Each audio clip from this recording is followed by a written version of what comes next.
Hi there, my name is Jason, and today I will be unboxing and kind of assembling my very first all-terrain e-bike. The one that I went ahead and purchased, I actually purchased two, one for myself and one for my wife. I purchased these from Himiway. I got myself the more traditional street cruiser, and I got her the step-through model. However, only mine got delivered. It's my understanding, and I actually spoke to Himiway about this morning regarding the status of the shipment, was that the step-throughs are slightly on back order right now, and they're taking an average of about 7 to 8 weeks for fulfillment on those bikes, where the street cruisers are more of a 4-week turnaround. And even so, I am just shy of 5 weeks in receiving this one. And funny, not so funny story is this bike was actually released to FedEx just over a week ago, about approximately 10 days ago. And it has been sitting in a FedEx warehouse about 30 miles from my house for the last 9 days. And every day I've received an email telling me that it's out for delivery by the end of the day, and just for that email or that status to change later on, telling me that it would be the next day, and then the next day, and then the next day. So 9 days later, surprise to me, it actually did show up today. FedEx, the local store here in town, said, hey, we know that you've been looking for this, and it finally arrived today, which is weird because just prior to them calling, I had gotten an email from FedEx telling me that my shipment was most likely going to be delayed until tomorrow, which would have been 10 days. But regardless, getting on and off the truck so many times, I was a little concerned about the box or the condition of the box. It's not as bad as I kind of maybe imagined in my head, knowing that it was supposedly out for delivery multiple times this past 8 or 9 days. However, it isn't as bad, as I said, as I first anticipated, but I'll go ahead and show you the box condition. We'll find out what the condition of this bike is together as I open it up. Quite honestly, it could have been a little bit better, so I'm a little concerned. So hopefully everything works. There are plenty of videos already out there showing you the assembly and unboxing of this bike. So I'm not going to do a time lapse or anything like that. I'm more or less going to show you my experience and kind of show you any differences in the bike that might crop up. I know from when the bike originally first came out earlier this year, there have been some inventory issues as far as parts go. People have been reporting they've been getting different tires. Some tires have the reflective stripe around the tire, kind of like a white wall. Other people are ending up getting a little bit of a plastic reflector. Some people are getting a tail light that goes on to the back of the actual bike rack itself, or the little mounted thing, where other people have said their light is more like a little strap-on light that goes behind the seat. So I don't know what I'm getting in this box right now. We'll find out together. I'm kind of hoping that I got the reflective stripe around the tires. I would have preferred that, but beggars can't be choosers, and these are very hard to come by right now, and it's more or less a crapshoot. So without further ado, the next thing, I'm going to flip camera angles here in a second, and we'll show you the condition of the box.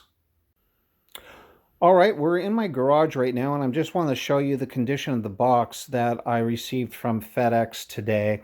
I'm in my garage. It poured rain here yesterday. It was very cold. It still is pretty cold today, and very blustery and windy outside. So I have the garage down, but you can see that it's was delivery originally for January, possibly January 6th on a Wednesday. That would have put it at 6 weeks, but let me show you this big gash right here. So hopefully when I open this box up, there's not going to be an issue there, but that's a little concerning to me. And then kind of flipping around here, not so bad. We have a couple of scratches up top, or some punctures on the top of the box. And then here again on the side of the box. So hopefully nothing inside is damaged, but that's what's been happening here with FedEx, and what I kind of feared of being on the truck so many days in a row. So let's go ahead and open it up and see what I got. All right, I'm going to go ahead and cut the straps off here. I'm going to try to do my best to save the box just in case there are any problems and I have to ship it back. Fortunately, their Himiway's, one of their hubs is here in Chino, California, and I live approximately 45 minutes away from Chino, so if there is a problem, I just might have to pack this up and drive it up there. I don't think I'll deal with FedEx again after the kind of debacle I had. So let's go ahead and just cut her open.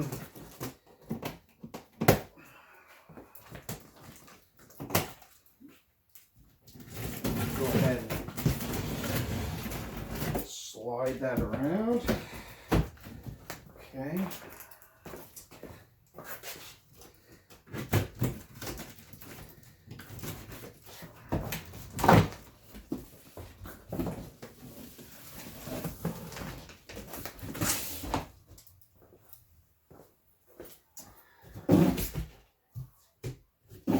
I'm going to go ahead and put these scissors down. I might have to edit part of this out. So if you see some rough cuts in this video here, it's because, you know, I'm just trying to save some time on here, but we'll pull everything out here in a second.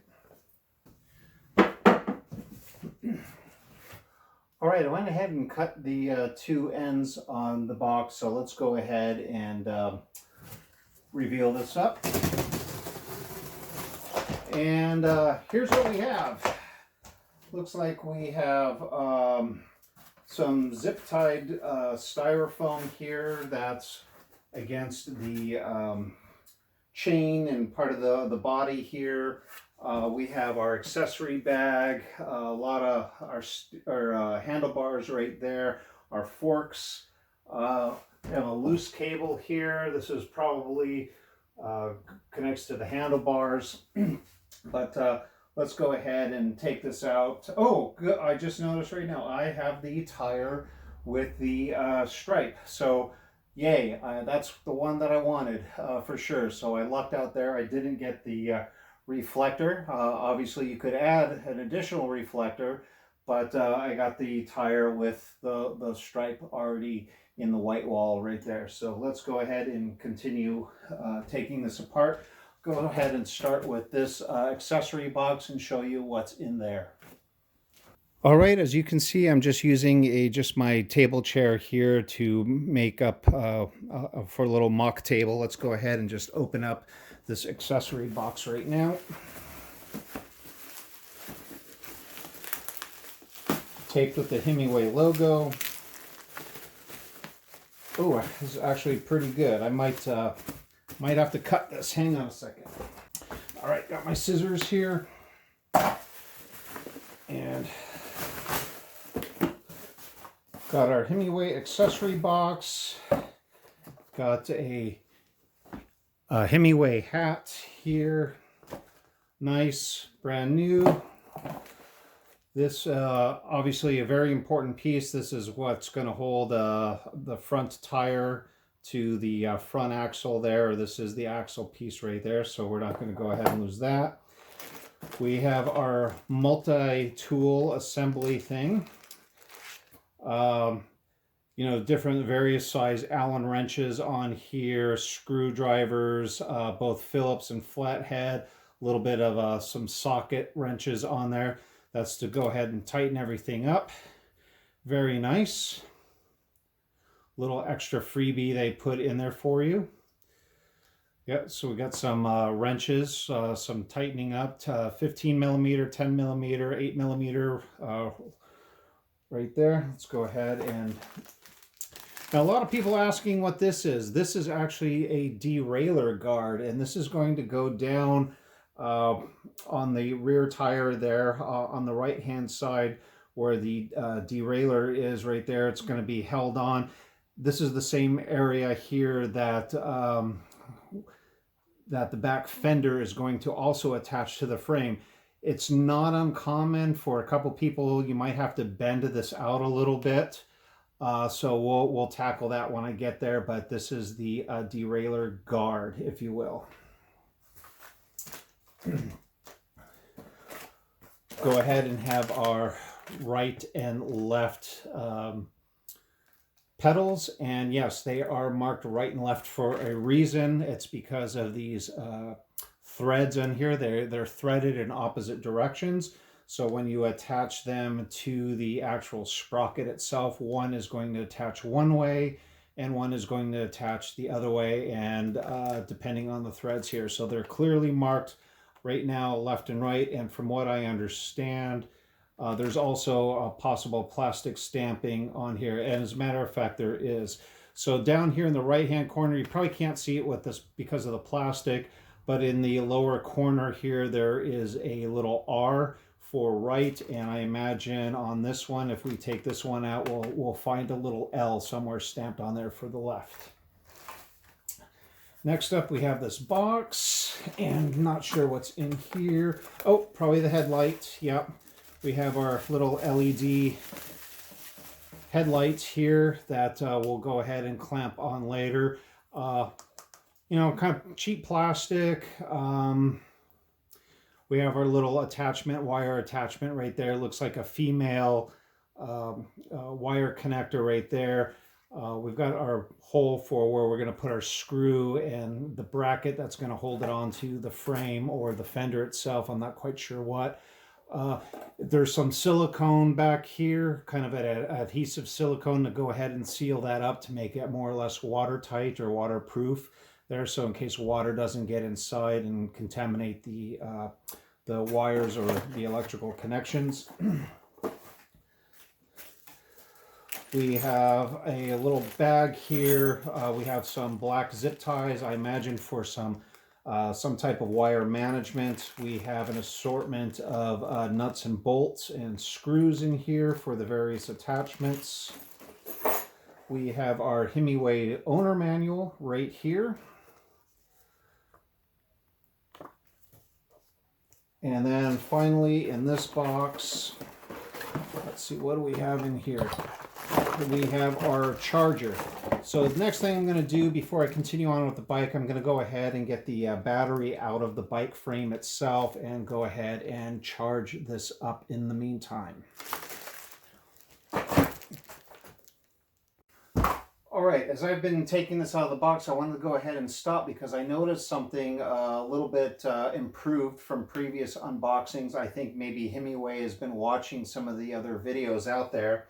And at least to the best of my knowledge, at least I don't remember, some of the other videos that I had seen didn't have as much cardboard around some of the body parts. So not only did they put like styrofoam or this sheet stuff around part of the body, they also put some additional cardboard around it there. So I've been, slowly taking that off. And, here's the battery right here. I already took took the back rack part off and put that off to the side. But I just wanted to point out that it looks like they've listened to some of their initial videos or customers and added a little bit more additional packing on the inside, which is a good thing. So thank you. All right, unfortunately, one little issue that I'm a little concerned about right here is I pulled the battery out. I haven't touched anything. All I did was unlock the battery and take it out. And the first thing I noticed that the casing on my Hemi is the seal. This part concerns me. It says warranty void if removed. Well, that seal is broken as it is. It looks like this is just plastic that pops on here, but the fact that right out of the box that seal or this casing was opened up a little bit and it's not a perfect seal is a little disheartening to me. We're going to go ahead and plug it in, and hopefully there's not going to be any kind of an issue. But just be aware there's the sticker here, and mine right out of the box unfortunately has already, looks like the seal has been broken, and it says warranty void if removed. So yeah, I don't know if that's going to be an issue or not down the line. Okay, at this point, I've removed the majority of the packing material. Strangely enough, it is standing by itself, just with this block of styrofoam in the back holding up the tire and the forks up here in the front. I do not have the kickstand down right now, but I wanted to point out a couple of things. One is the light. I have the newer version of the light that I believe goes onto the back of the rack that will be mounted on the back fender there. And we'll go ahead and mount that later on, but it did come with the newer standard, I'm hoping that's standard now, LED light. However, everything else, other than the battery, everything looks in pretty good condition. I don't see any scratches or any dings or dents or anything, so they possibly did go ahead and improve, like I mentioned earlier, some of the shipping material in there. So I think at this point I'm going to stop videoing for a bit until I get the front tire attached, and some of the possibly, we'll set the handlebars and then we'll catch up in a minute. All right, just a really quick update where we're at right now is I've loosened up the neck here, or actually the bracket that holds the handlebars to the neck. And I wanted to go ahead and point out a couple things.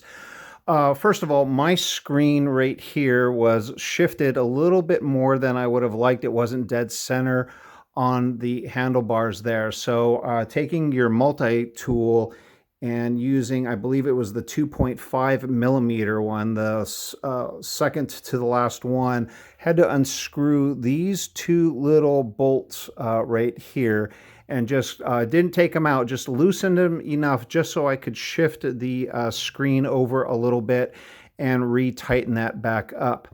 Then we went ahead and mounted the handlebars, and these four bolts right here, they're about 95% in right now. I didn't want to screw them in the entirety until we get the front tire on and the bike more stabilized here, and I could sit and make sure that I like the handlebar adjustment. When I figure out a great placement for the handlebars, I'll go ahead and tighten that down.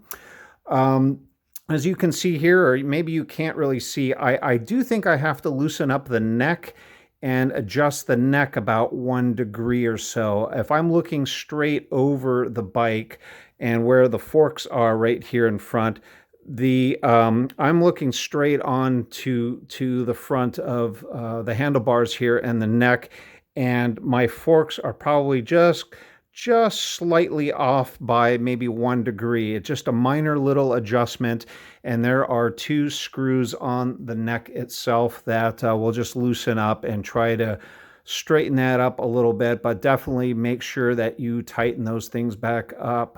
You don't want to be riding and have the neck slip and have your handlebars go one way and your tire the other way. The other thing I wanted to point out before I go ahead and continue is this cable management system. While I was attaching this, I had noticed, see these cables, this little black plastic cable management thing. They kind of pushes together, kind of like a tongue and groove, or I guess carpenters would call it like a dovetail type of connection.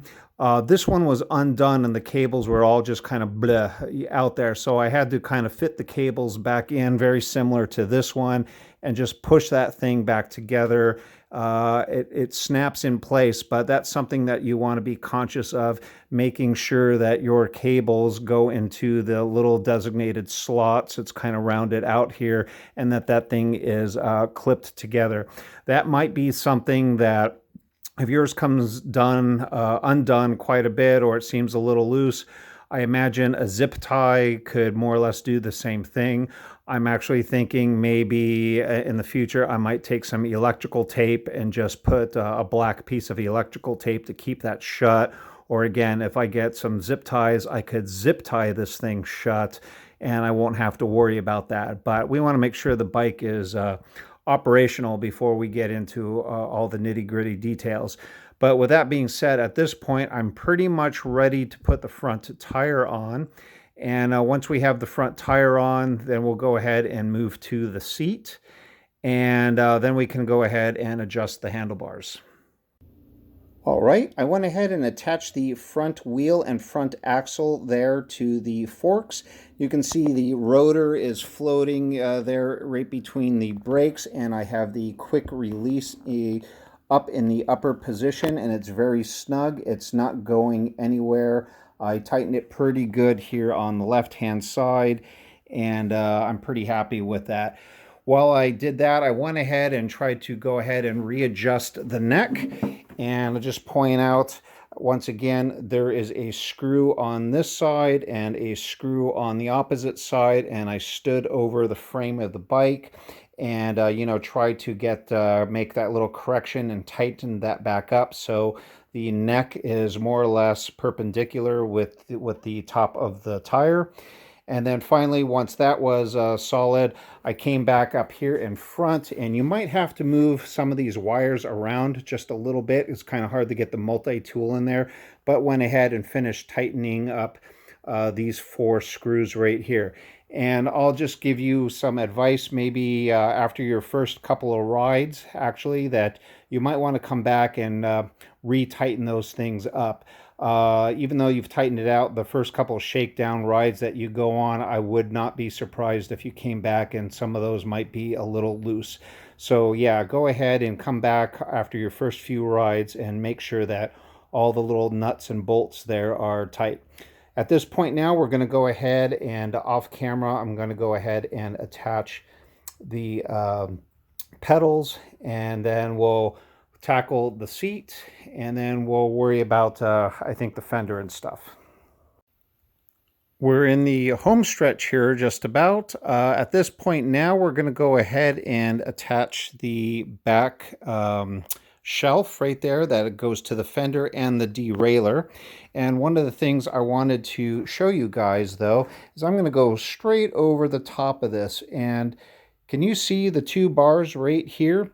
They are a little crooked, so hopefully I can bend that back a little bit or adjust that when I attach it, but that's straight out of the box. Another thing you might want to be cognizant of is tightening up these screws, these 4 screws here. Again, not only just now, but after your first couple of rides, you might want to tighten those up. Some people have mentioned that they come loose the first couple of times. Otherwise, like I said, I'm going to put the derailleur guard on. We're going to go ahead and mount this, if I can bend that bar back into place. And then finally, we will attach the light that is still in its bubble wrap back there. We'll go ahead and attach the seat. And at that point, all we have left is really the light and the front fender, and then we can power it up. Okay, we have a little bit more progress here. You can see I have attached the back rack, if you will, or that landing plate. And I also attached the derailleur. So let's take a look at that derailleur really quick, or the guard, if you will. So in order to get that guard on, I first had to take both these bolts off. And if you notice that this bolt and nut is attached to the back fender here, that had to come out first, and so I could put the guard in place. The guard has to be flush up against the frame of the bike, and then go ahead and reattach these 2 nuts right there. You'll notice that this cable is a little taut. It would be too tough to get underneath there, and so basically that's fine. That's free floating over the top like that. As far as the Himiway rack or back rack goes, that was actually pretty tough. It took me a couple of attempts here, and you can tell I'm a little out of breath because I more or less had to power that in there. And when I say that, remember when I showed you a few minutes ago that those bars, these 2 front bars weren't equally bent? I had to kind of use my strength and bend them into place, and it wasn't easy. It actually took me 2 or 3 test fittings, putting it on, getting the bolts kind of in there, realizing where it needed to be bent, taking it off, bending it in place. So watch out for that. You might need 2 people to do that, or if you have some kind of special metal bending tools, that might help. But, you know, go slow. Don't try to really muscle it. You don't want to bend it too bad and then try to bend it back. So go ahead and go slow, but this part was the toughest part so far to get these on. And so I did the top two there, and once I was satisfied with getting those screws in place, then we went ahead and attached the screws for the back. And it's pretty good all the way around. You can see it's relatively even right there as far as the bike goes. So it turned out okay. Finally, if you remember in the accessory box, there was a couple of zip ties. Well, this cable that goes to the back light is a little long. Right now, I'm going to clean this up later. I'm just doing this for installation purposes, but I tuck the wire a little taut. It's not 100% taut back there, but there's just a tiny bit of slack back to the back of that light. But as you can see, I used one zip tie here and another one here, and I still have a little bit of slack left over. But the main thing is it's not dangling down, getting into the wheel in any way, shape, or form. I'm going to come back with some Velcro, I think, or you could do more zip ties and kind of tidy this up a little bit. But I wanted to show you this before I go ahead and put the seat on. So the seat will be next, and then finally we will go ahead and finish with the front fender and light assembly, and we'll put the battery in and see if this puppy even works. Well, it looks like I finished putting on the front fender and light, and I'm gonna clean this up a little bit right now. Be very careful when you marry the male and female parts here. There are two pins that have to line up pretty much perfectly inside there, right there. I did want to point out one thing right out of the box. This was sealed in plastic, and when I took it out of the plastic, there was already a little scuff right there. I'm sure that this will get scuffed up again in the future, but little manufacturing flaw right there, or something happened in the warehouse or during packing. But these are plastic fenders here. Went ahead and attached the fenders as instructed. However, I had to bend these just a tad and bend it out, because when I attached them to both sides here, it was a little cattywampus, and you can kind of still see it's a little cattywampus still. It wasn't, it was leaning more so to one side than it was to the other. Now, the tires are going to make clearance here, but specifically on this side, the back fender, or this part of the fender here, was kind of a little too close to the tire for my liking, as opposed to the side over here. But all I had to do was bend this a little bit, bend these wires out, specifically this one here. They are relatively easy to bend, so be careful. It might take you a couple of attempts, but I just wanted to point that out to you guys. Otherwise, the bike is completely assembled, and from start to finish by myself. It took me maybe 2.5 hours to assemble this by, excuse me, by myself. And now the moment of truth. We're going to put the battery in and see if this thing powers up. All right, moment of truth. Battery has been charging for the last couple hours while I've been assembling the bike, and I am about to hit the start button for the very first time. And good, we have power. And I haven't even brought it out of the shop, and I've already got 0.4 miles on it, but battery looks fully charged. And let's see, let's turn on, does the light work? Oh yeah, there we go. The light's nice and bright right there. Go ahead and turn the light off. And let's go for the information display. We have trip. We'll have to read about this later, but actually I'm just going to take it out for a quick little test drive right now. But anyway, that was my assembly of a Himiway bike by myself. Again, took me about 2.5 hours. Box was a little damaged. Other than that, the instructions were pretty straightforward. I had to bend a couple of pieces. Like I said, I had to bend that right there. That was a little tough to do. I had to bend this front support wire up there, but all in all, everything else went pretty good. You saw the battery had that little sticker. It was already looked like it was already void and null. But we're going to go ahead and take this for a spin. I've never ridden it. Oh, and then the seat is on there as well. You can also adjust the seat underneath here. You can see that there are some, some measurements there, and you can get underneath and do that. But I'm not going to do that today. I just wanted to get this assembled and see if I could take it for a quick ride. And anyway, I hope you enjoyed this. And let me know what you think. And for that, this is Jason signing off, and hopefully in a couple weeks we'll get my wife's bike, which is the step through, and we'll go ahead and assemble that.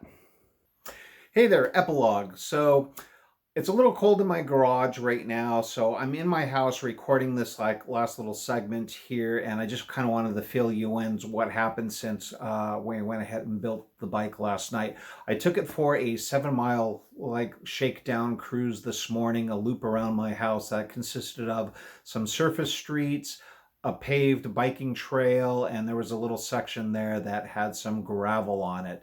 But before I talk about that, I want to give you a couple of pieces of advice and a little Easter egg too.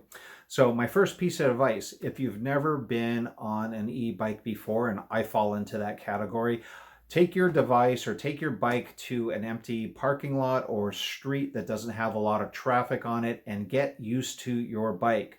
I think traditionally in our head, we are accustomed to riding a traditional bike, and so we're not fully cognizant that we have this 750 watt motor sitting underneath us.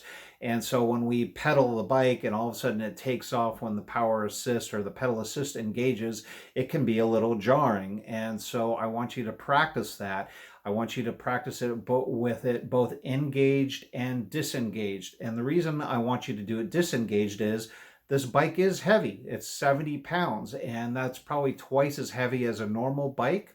And so you need to figure out for yourself how much power you have to use to get that bike going.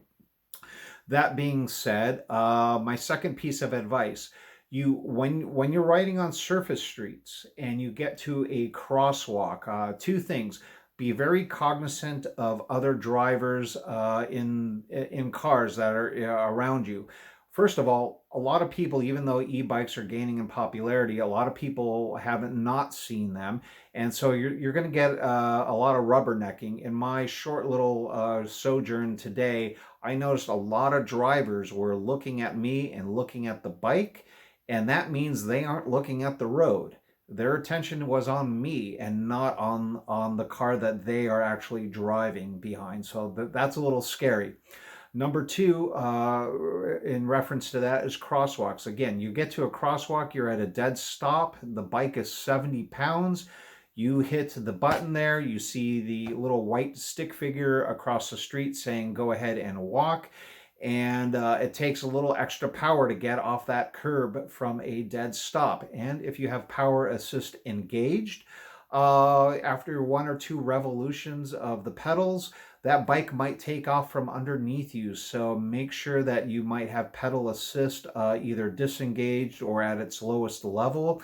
And so when you're getting, you've done a couple of revolutions there in the crosswalk, you're accustomed, you can expect the amount of power that's going to take you there. So next is my Easter egg, something I discovered and I wasn't really aware of, and I don't think Himiway makes a big deal of it. Maybe you guys knew it, but I was a little surprised at this. Underneath your Himiway screen, there is a USB port right under the display screen. That is connected to your battery. Why would you need that? Well, pretty easy, or pretty simple actually. Think about it. If you have a cell phone or an external Bluetooth speaker, you can plug right into that, and that's going to draw power right from your battery. Of course, you're taking power away from your battery, not a lot, but in a pinch, if you needed to charge up your cell phone, maybe you have an LED light on your helmet, or you have a different LED light other than the one that Himiway provides you. This is a way to plug in a USB cable to that thing and draw some power for it. Okay, so onto the ride. So what happened today? 7 miles. I had a blast. It was fun. A couple of things. Again, it's just a matter of me getting used to it. There's a lot of power in this thing, and in all honesty, I rode about this trail today, the 7 mile loop, probably about 75% under my own personal, power there. Only when I hit a couple of sections that the grade I started going uphill did I go ahead and engage pedal assist, and I never made it out of pedal assist number 2. That's the maximum I did, and that's only because that grade was a little bit steeper than normal. But even at pedal assist number 2, it was a piece of cake. I probably could have done it in pedal assist number 1, but I wanted to see how much power was behind it. There was a section there with a little bit of gravel. Be careful, especially if you have power assist there and there's some turns. I actually kind of fishtailed just for a second, but it was enough for me to recognize how much power is in this motor. Even at my weight, I'm 230 pounds. The bike, I've already told you, 71 pounds. But even at pedal assist number 1, man, I was throwing, there was a little bit of rocks were being thrown up behind me. So don't underestimate the power of this thing. But other than that, I had a blast. I'm really looking forward to my wife getting hers and building that. And there's a lot of trails in our area that we haven't ridden on because, a little bit of steep grades and might be a little tough for people with knee issues and joint issues like both of us have. Lastly, I can see why people might want to change out their seat. So I was riding this again for 7 miles with the stock seat, and of course I could make a couple of adjustments, but I was wearing biking pants or biking shorts with the padded seat in it that's stitched in. Even after a few miles, I had noticed my backside was starting to go a little numb. So I can understand why people are changing out to a Cloud9 or something, another manufacturer there. That'll probably be an investment of mine down the road is changing out the seat. But for right now, until I get used to it, until we both get comfortable and, have a little bit of a break-in period of this, I'll stick with what I have. But anyway, I hope you enjoyed this video here and my discussion and my experiences. If so, go ahead, leave me a comment. Tell me, things that you might like to see. I plan on doing another one of these when I get my wife's bike built. So hopefully you guys can visit back and see that. I've ordered a couple of things already, a little bag for mine and some flat out, and we might show you that later. But for now, my name is Jason, and again, thank you for watching me both assemble the Himiway e-bike and kind of listening to me ramble on here for like the last 7 minutes. Anyway, take care, and we'll see you out there on the trails.